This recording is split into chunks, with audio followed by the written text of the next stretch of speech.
Hello, everyone. Hello, everyone. Wasn't that fantastic? Fantastic. I am just so honored to be with you today, tonight, Rodrigo. How are you?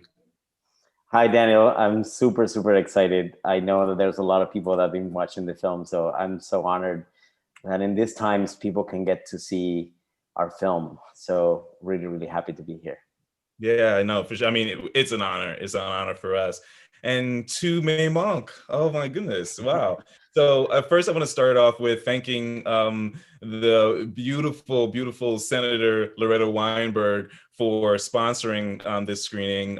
Thank you for making this possible for us to witness the beautiful work of Rodrigo. So, Rodrigo, let's start with why did you make this film? That's a loaded question. I know. Let's just jump right in there, I right? know, I know. Thank you, thank you. No, let me start of how I started. To how Tuma Monk was born, and I've been saying this to a few people. It started as a true story, and I lost my boyfriend and my best friend the same month to suicide, and so I was devastated in 2014, and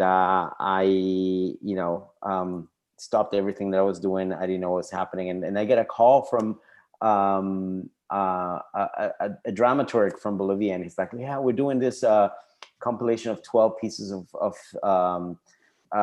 theater based on love or inspired by love. Do you want to?" And we were selecting the top, writers from Bolivia, and I said, "No, man, like I'm never going to write anything about love. I just went through the worst thing that can happen to you." Right. And he was like, "No, this is exactly what needs to happen, and you should be writing about love in the worst moment of love, because that's what feeds us, and it'd be cathartic for you." And I took his advice, and I turned it into a 15-minute play. And then when I saw it in 2014, it's very limited play for only 2 days. It was a conversation between a dad and the boyfriend of his son, who didn't know he had died. And I Mhm. saw the reaction. I was like, wow, this is something so powerful. If I could do this. And then I turned it into an hour and a half long play. And then you saw what happened in the play, in the film. Everything that happened in the film happened to me, from nobody sponsoring us, from threats to casting actors who didn't, nobody believed that I could cast 30 actors to play gay. I saw your name And in the then credits. I was like, come on, yes, casting director. and then the reaction, it was supposed to be a 1 day play. We just four-walled the theater, and we had no money. There's a moment in the film that says that it's like, we'll charge twice because we have no sponsorship, no money for more than one show. And Mhm. then the theater, the play became one of the highest grossing plays of the decade. Wow. It was for What a months and months in blessing. Bolivia. I know, it was so weird. It was so much that we actually had to recast the boys, because some of them had other commitments with their work, and so they couldn't be on. They're not professional actors that can be on cue every day. So Mhm. they could do it for 1 day. They couldn't do it for months and months. So, and then when that happened, we got an offer from a Broadway producer to turn it into a Broadway show. And I saw, I was like, whoa, what, this is something really. And then that same month we got offers from Brazil, from Mexico, from Colombia, to turn it into a play in those countries. And then I thought, so the best thing to do right now is to turn it into a movie and see if we can have the same impact that we had in Bolivia and Mhm. globally. And now I'm in New Jersey. I got we screened the film in Helsinki yesterday, last month in Amsterdam, and just like, it's been so global right now that it's unbelievable, and it really makes you understand the power of filmmaking and the power of art in terms of affecting people one person Yeah, at a time. yeah, yeah, amazing, amazing. And tell us a little bit about your film journey. How did you start in film? And then why do you love film? So, first question: how did you start in film? Well, I studied at Ithaca College, upstate New York, and I had a kind of fortuitous relationship with film. It's always, when they say, like, you don't choose your profession, it chooses you, or Yeah. your purpose in life. I wanted to be a photographer and an artist. I used to be a painter and a performance artist. Hint, hint. And then I took a intro to film class, and in that class they asked me to do a self-portrait on a Bolex and 16 millimeters. And I was supposed to be the only actor, and if I had, you had to do like winding and walk in front of the camera and kind of shoot yourself. And it's like very, old school. And then, long story short, I handed my short film is 5 minutes long. And my professor said, can I submit it to a festival? And I said, yes. And it got nominated for an Academy Award. And I was 20 years old. Oh, amazing. And so from then on, I was like stuck in film. And To Me Manques, my movie number 13, is the 5th film that I direct. But to be honest, and this is to a testament to Me Manques, I kind of gave up on directing, and it's the first film that I direct in 10 years. I was producing other people's films. I started working with Steven Soderbergh. I worked on 2 films with him. So I thought I wasn't good enough as a director. I was like, oh, might as well. Is that why you stopped? Yeah. I just got discouraged, and I had this amazing opportunity working with Academy Award-winning directors and learning from them. It just, it became a snowball effect, and I was just like, making money and learning. It was a perfect time. And then I was going to produce a film. And when To Me Manques, when the real story happened, when I lost my boyfriend and I quit everything, I closed my company, my production company, with my producing partner, and then I went to Bolivia to try to make sense of this. And the film became a global success and multi-billion-dollar maker that I was working on, that I quit.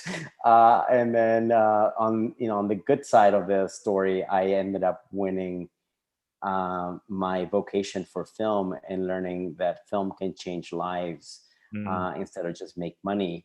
And that was the biggest lesson of my life. And I changed my entire perspective of why I make films and what kind of films I want to make from now on. Yeah. And you basically just gave the entire interview just now. So thank you. Bye. Oh, no. That was just so beautiful. That's so I told beautiful. you I can talk forever. No. And I love it. It definitely is beautiful. And one of the most poignant parts for the film, in my experience in watching the film, how relatable it was for my life. A Black gay boy growing up in Brooklyn, New York, that has Caribbean parents, so it couldn't be any more different, but the same. And that was what really took me about this film. I didn't know what to expect. And I was like, and then, me and Jeremy are friends. And Jeremy asked me to do this. I was so honored to be asked to moderate tonight. And then when he said, this is the film, and I saw it, I was like, wow, this is an honor to be asked to talk to you. Oh my God, thank you so much. I really appreciate that. Yeah, all the flattery goes to you. So tell us about the themes of, you kind of talked about certain experiences that gay men that come from a very restricted sort of maybe culture, or some sort of mental health background kind of goes through. And you had I think it was like a multiple person, but it seemed like a monologue, a conversation that guys were having about. And one of the issues that we talked about is the bullying, and gay guys don't relate to other gay guys. And then the story went on to talk about after sex, they freak out. Yeah. So that's one of my favorite parts of the movie. Yeah. So tell me a little bit about that, your experience with that, and why that was so important for you to add to this film. Well, thank you so much again. Well, there's many layers to that. So let me see how I can answer that, because I think it's a really important thing to talk about after a movie like this.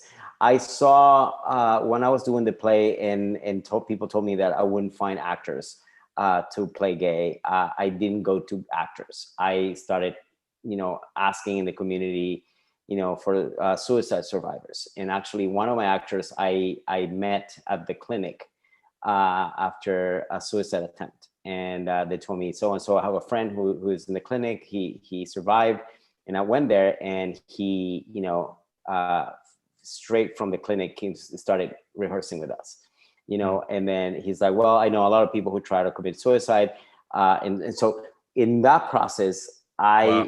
I immediately just was not making a play, just a play. I was really getting immersed in why these kids were willing to take their lives, what kind of problems they were going through, from rejection, from HIV, which is something that we actually ended up taking out of the movie because it was just way too complicated to talk about HIV in Latin America. um, Mhm. and um, and so that, those stories were real, Mhm. and that moment in the movie when we started when I started interviewing them, why you want to do this, they started pouring their hearts out, and I was like, wow, what a responsibility do I have, what diversity of issues, and how convergent they are in one thing, which is love and acceptance. And if people could hear the stories, a lot would change, and that's why I decided to include that. And the exercise was quite amazing because Yeah. the testimonies are real. But what I asked is every actor to choose the testimony from a bowl, and so they're performing their friend's testimony. They're not performing their own, just to protect their identity and their story, and keep the idea that we're acting. But it was interesting because when they were breaking down and crying, they were really crying. It wasn't, again, none of them are performers, from Sebastian to all the three Gabriels. They've never been in a play. They've never been in a movie before. Wow. Wow. And then it's interesting what you said before about your, I grew up in a country where I grew up without seeing my reflection as a gay man on the Mhm. screen. And when you grow up, and supposedly cinema is the mirror of a society, of a nation, of a country, and when you grow up in a country where you cannot see your reflection, you tend to think you don't exist, or what it is more dangerous is you tend to think you don't deserve to exist. So Right. for me, there was a huge opportunity here to show openly gay men on screen, openly gay men having sex, and showing tenderness, and showing connection, and showing all the other things that have Beauty. nothing to do with sex. Yeah. And then when we started casting the movie, I was like, wow, I have another great opportunity here, is to show Bolivia, my world, which is of multiple colors, of multiple creeds. I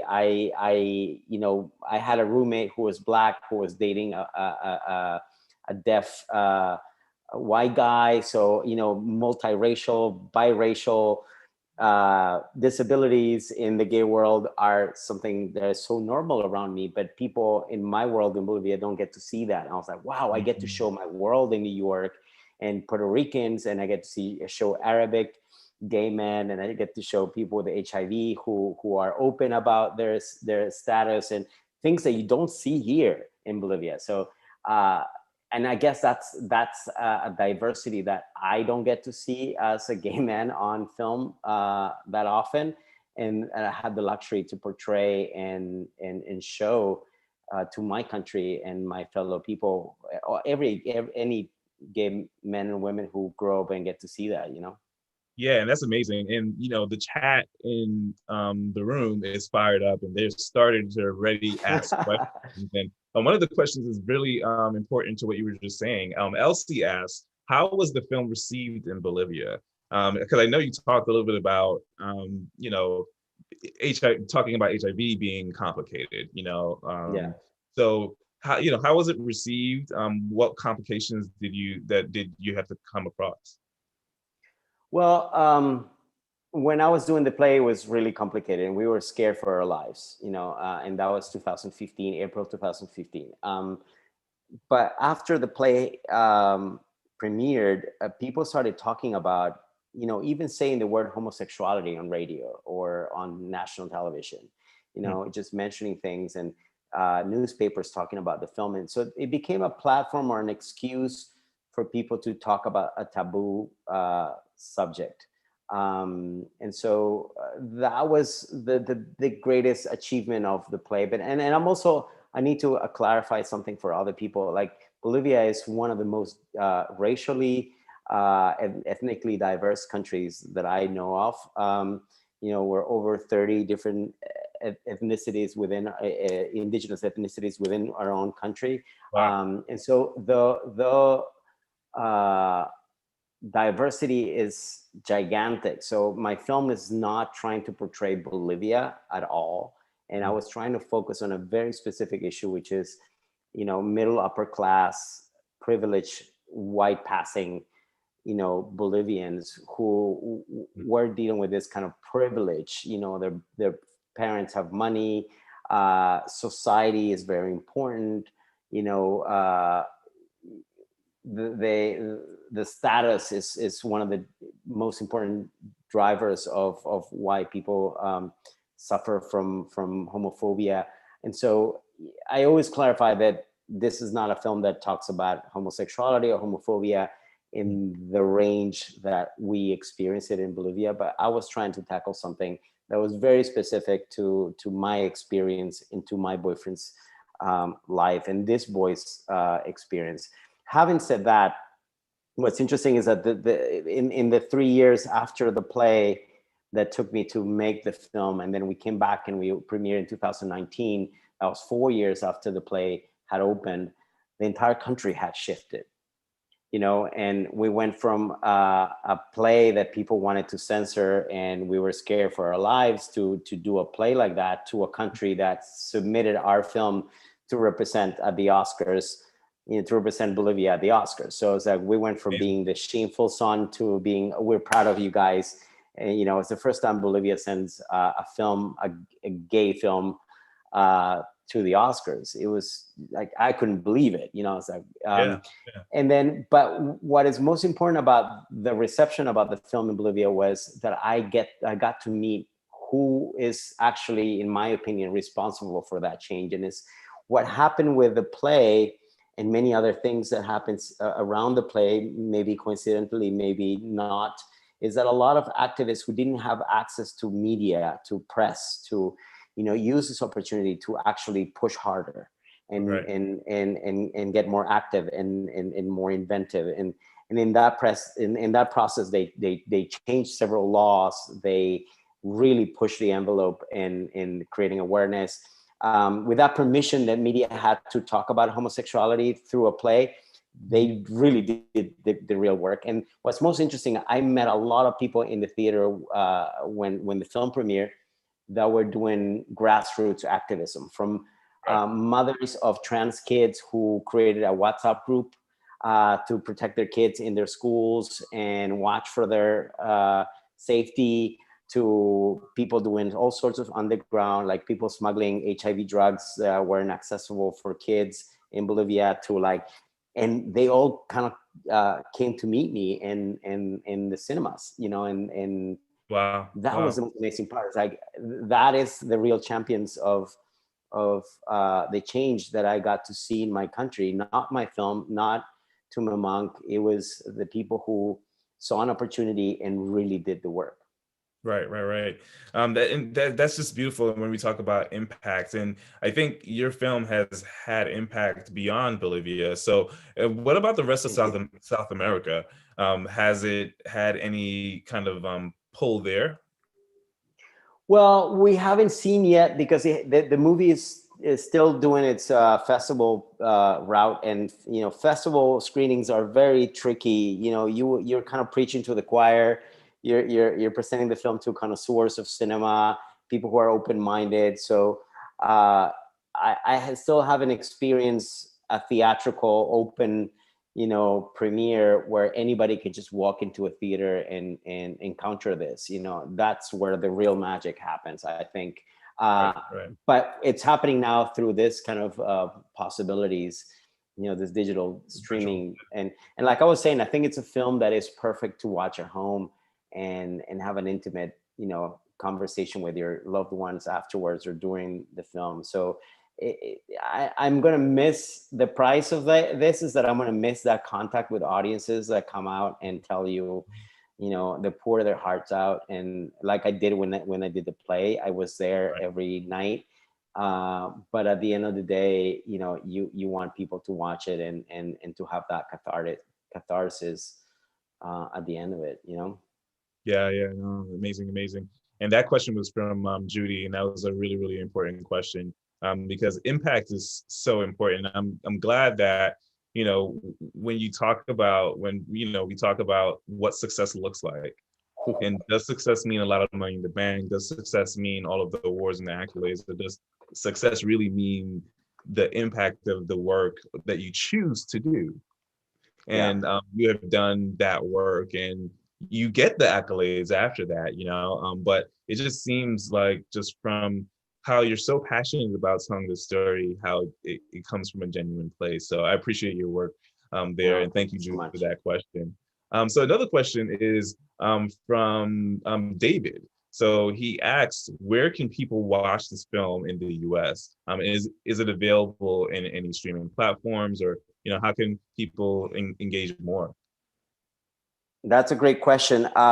So as I mentioned, we are still in the process of showing the film in festivals and selling the films in several platforms worldwide.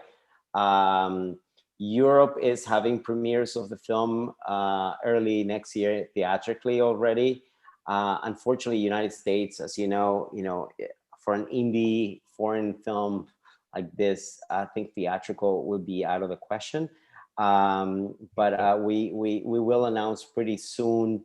We're still in negotiations with a major streaming platform that will launch the film next year, hopefully. Amazing. I wish you all the best of luck and Thank energy, you. because people need to see this film. So thank you so much. You're so kind. Yeah. So getting back into some of the themes of the film, another part was where the club scene, and the club scene where the dad was so uncomfortable or overwhelmed. I'm not really sure exactly what the feeling was, because it ended in a very amazing note with a drag queen handing him a cigarette. Right. That was so brilliant, so brilliant.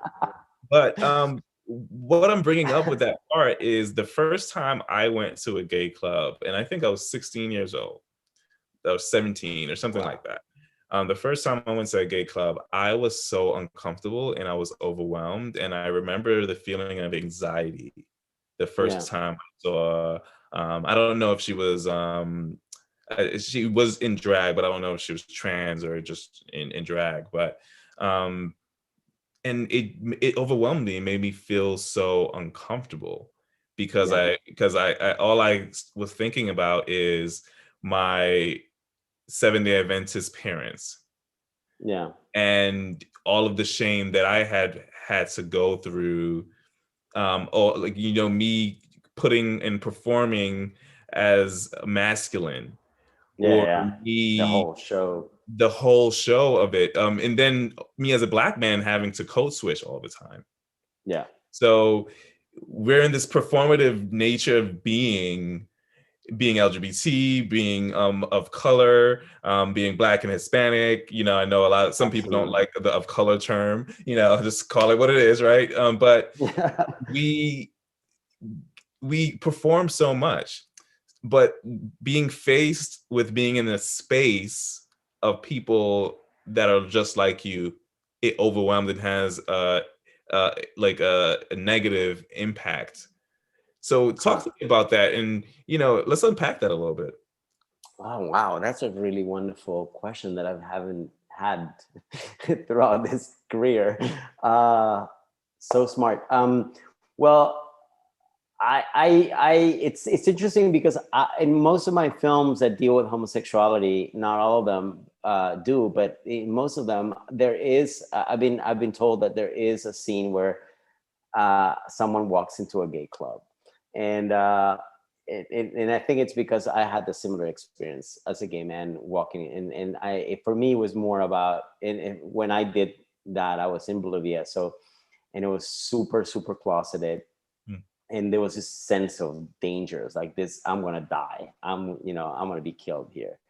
Um, and so I truly understand that, the gaze of people Mhm. looking at you and what it means for people to look at you in the eyes in that space. And, Mm. but at the same time, there's this really contradictory, exhilarating, adrenaline pumping fear with, oh my God, there is more of us. Yeah. Yeah. And at the same, like everybody's so beautiful, and it's like, well, I'm ugly and I don't fit in, but I want to fit in. It's like just like a load of contradictions. And Wow. it's interesting because that bar in the scene does not exist. And I also took a personal Mm. liberty on creating people's like, wow, where is that bar in New York? And I want to go. I was like, yeah. And people don't know why, and it's because you see women, men, trans, drag, you see multicolored people, and I made a point to my casting director that I wanted every color and every gender and possible in that club. And then I realized, well, gay bars are not like that. They're so segmented. It's like the bear clubs, the trendy, twink bars, and then there's the lesbian bars where Yep. there's no men allowed, and then there is Yep. the drag queen bars where everybody sings, and you will see no mask guy on leather there. So I was like, no, I want to create a fake, kind of like, it wasn't fake for me, it was kind of like a wishful thinking bar. If I could have my dad walk into a gay club, I want to show him how diverse we are. And that was Yeah. the whole What purpose is of that art scene. when you don't dream, and you really Beautiful. dreamt that.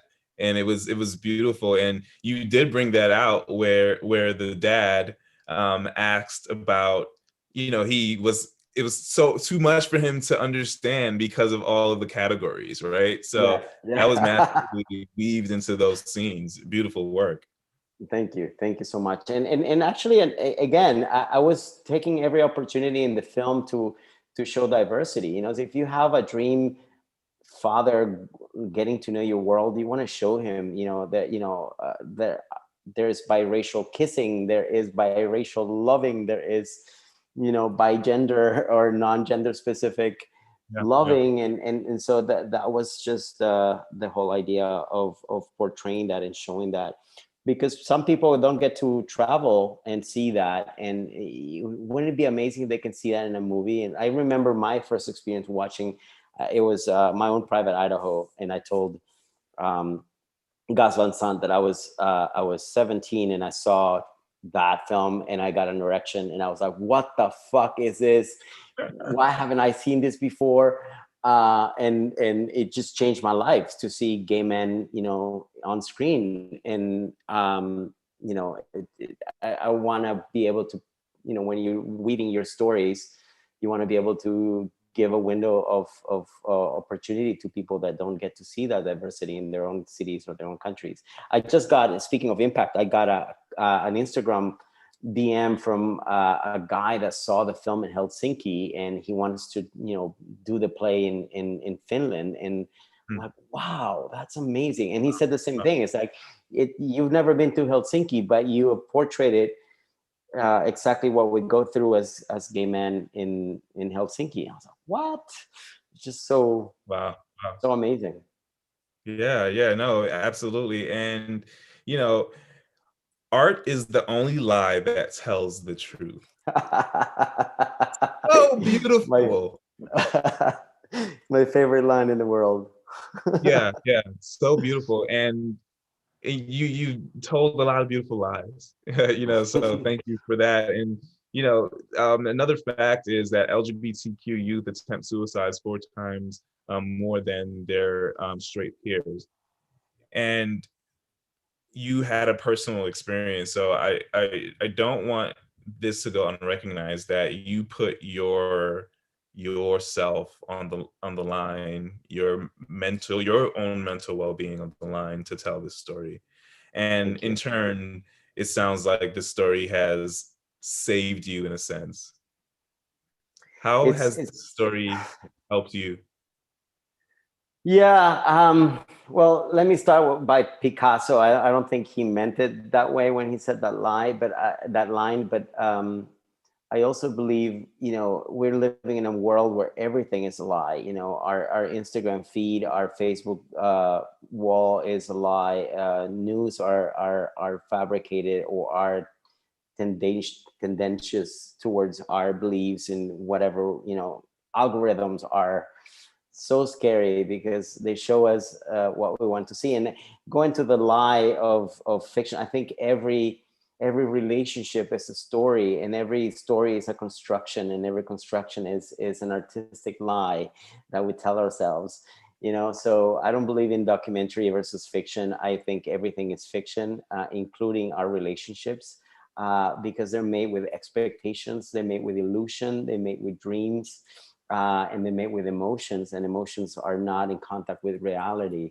And so biochemically, that's a scientific fact.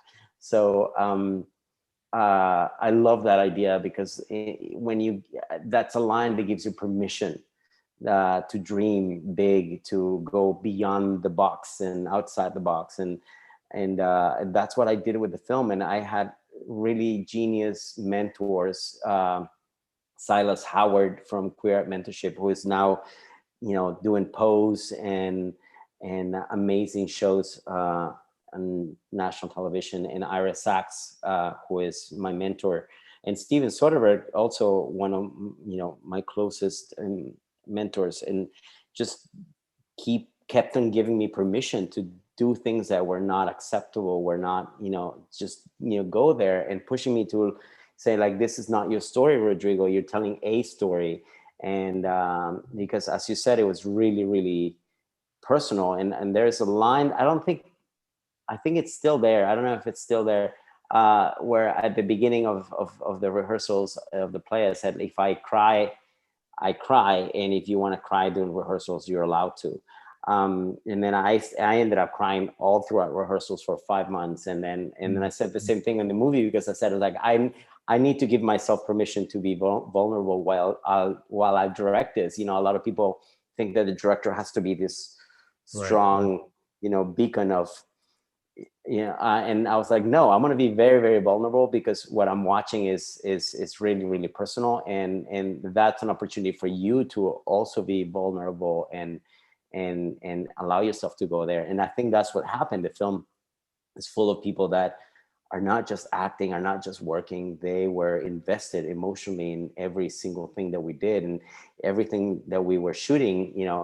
Actors were crying, and then I would just turn around, and my assistant directors and the gaffer was crying, who was straight. I was like, why are you crying? It's so sad. And so it is a testament of if it's not personal, it's not worth telling, and I think we are seeing that in the United States and in the world, going out in the streets as a woman, as a Black person, as a person of color, as a gay man, is still tremendously political, and it's political because it's personal. It's our lives, and people don't, like, it's just a movie. Somebody told me, it's just a movie, don't take it too personal. It's like, no, my entire life and entire community and hundreds, if not thousands of friends of mine's lives are on the line if I don't make this film. And in the process of making this film, I lost 2 more friends to suicide, including one that auditioned to be in the film, but couldn't make it because he was going through a lot of stress. And then, the movie premiered in August, and in December he took his life. And it's just like, man, you realize it's not enough. One movie is not enough, and we still have so much work to do. So much work. Yeah. So I really appreciate what you say there. If we're not brave and we're not put ourselves in the line, it's not worth it. Everything that we do in our lives should have that amount of passion and courage. Yeah. And the last question for tonight, an anonymous question asker asked, how has acceptance of the play and the film by viewers all around the world affect your own family? Wow, you guys are full of amazing questions. Um, Well, I'm going to share something really, really personal. It's like I'm one of those very fortunate people that had supportive parents and never had to deal with acceptance. And my parents are incredible, uh, incredibly supportive and incredible people. And my sisters and my brother as well. So I didn't have to go through that. However, I never got to meet my boyfriend's father, and that's why, now that you've seen the film, everybody's seen the film, like that's why that character is the only fictional Right. character. Yeah. And so when you're trying to, and I only had snips and bits of how he would react from the stories that my boyfriend would tell, and that's why he keeps on talking about his father. Oh, my father would kill you, my father would say this, my father does this all the time, he orders for you, you know um, but at the end of the day, when I was constructing the character of the father, I only had to go to my father, and I was like, and that's why my film is dedicated to my father. The play was dedicated to him, and the book was dedicated to him, because if anything, the film and the play allowed me to understand my father, Hmm. and to understand that everything he did in his life that may or may have hurt me emotionally, or if at one point he didn't understand things, you know, um, all those mistakes were made with love. And when I understood that, I realized that this is a love story of a father to his son, and I think that's the impact that it has on the film, because it is a love letter to my father saying thank you.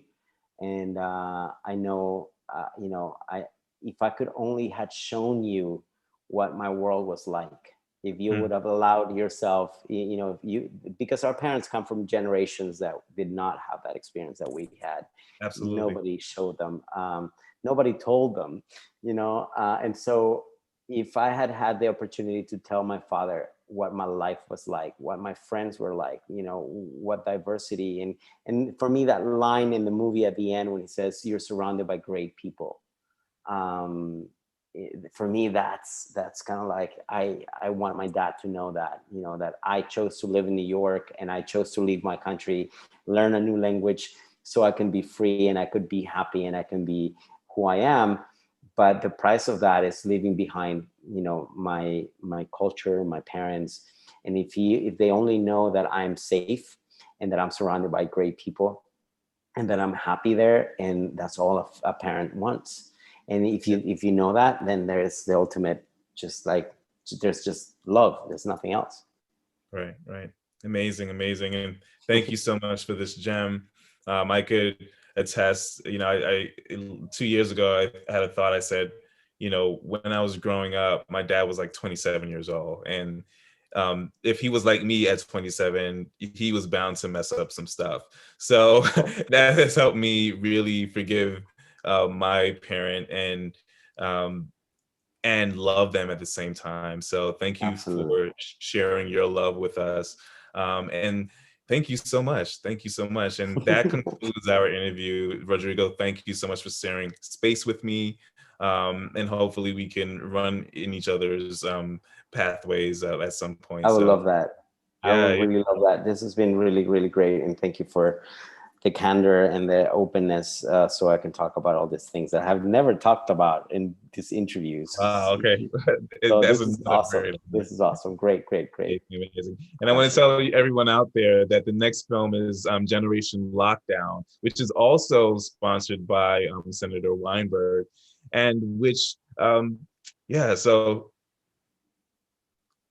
Oh, there we go. There we go. Sorry, I saw Yeah. this the film some screen change, but come to this film at 7:30 tomorrow. It's going to be amazing. So thank you so much for joining us today and tonight, and have a good rest of your night.